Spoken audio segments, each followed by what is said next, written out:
cara. Bom, nossa equipe ficou com o filo das clorofitas, né?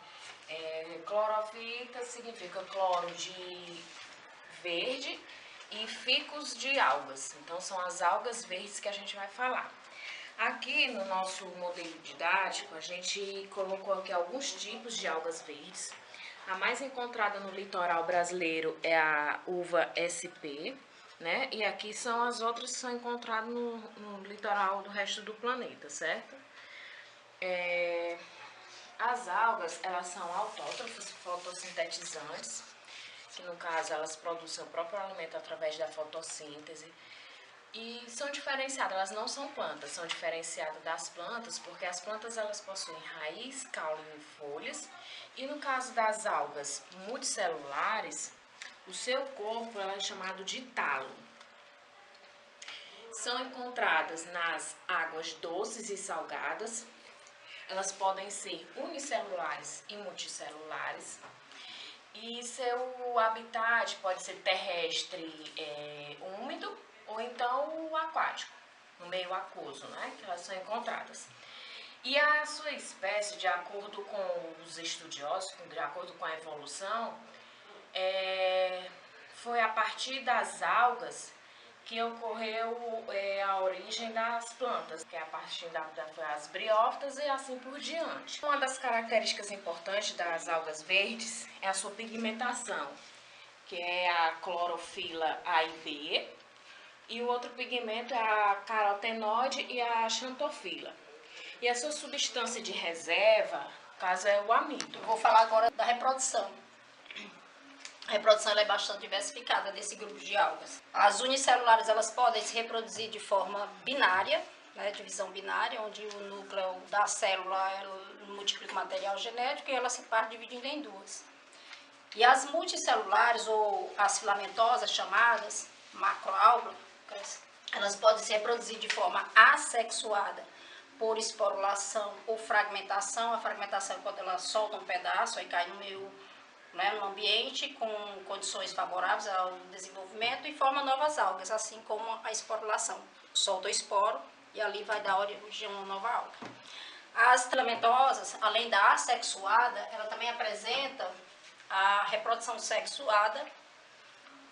E aqui eu vou explicar para vocês o ciclo de vida das algas verdes, conhecida, né, como uva SP, a que a Nathalie apresentou aqui na maquete. Esse ciclo de vida ele é conhecido como o ciclo Aplomb-Diplomb-Bionte, é o ciclo que apresenta alternância de gerações. O que significa isso? Que no ciclo de vida, né, ele vai apresentar um indivíduo esporófito, com células 2N, e o indivíduo gametófito, que é o indivíduo N, que vai produzir os gametas. Esse ciclo a gente pode começar, por exemplo, a explicar pelo esporófito. O esporófito, como eu já disse, as células dessa alga é 2N. Então, na fase da reprodução, o que vai acontecer com as células desse esporófito? Ela vai sofrer a divisão chamada meiose, onde as células vão dar origem aos esporos. Os esporos é N, né, que tem a metade do número de cromossomos do esporófito, porque sofreu meiose. Esses esporos, em condições adequadas no ambiente, eles acabam, né, germinando. Na germinação, vai dar origem ao gametófito feminino e ao gametófito masculino. Esses gametófitos, como o próprio nome diz, na fase adulta, ele vai produzir os gametas. Gametas N, né? Porque gameta, né, esporófito, gametófito N, gameta N. Então, aqui o masculino e o feminino. No meio ambiente, né, com a ajuda da umidade, onde eles se encontram, vai ocorrer o encontro desses gametas, né, que a gente vai chamar de fecundação.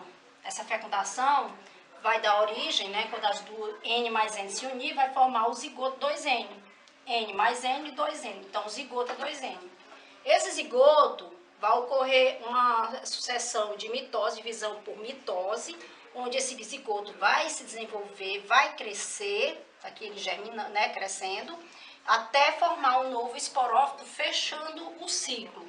E como eu disse para vocês, o ciclo dessa uva, ele é chamado de aplomb de plombionte, porque ele aparece os dois indivíduos, e ele também, né, é chamado de alternância de gerações, porque os dois indivíduos eles só se alternam. A importância ecológica das algas.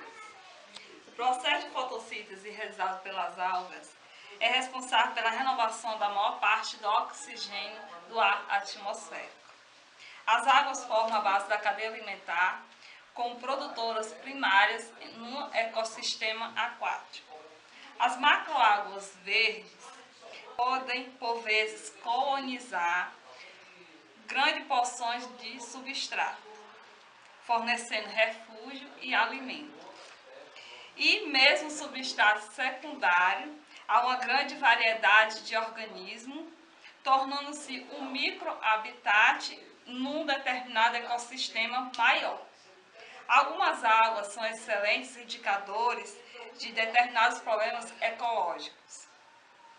Quando se vê um tapete de alfaces do mar numa zona, isso é normalmente indicador de poluição de efluentes nitrogenados.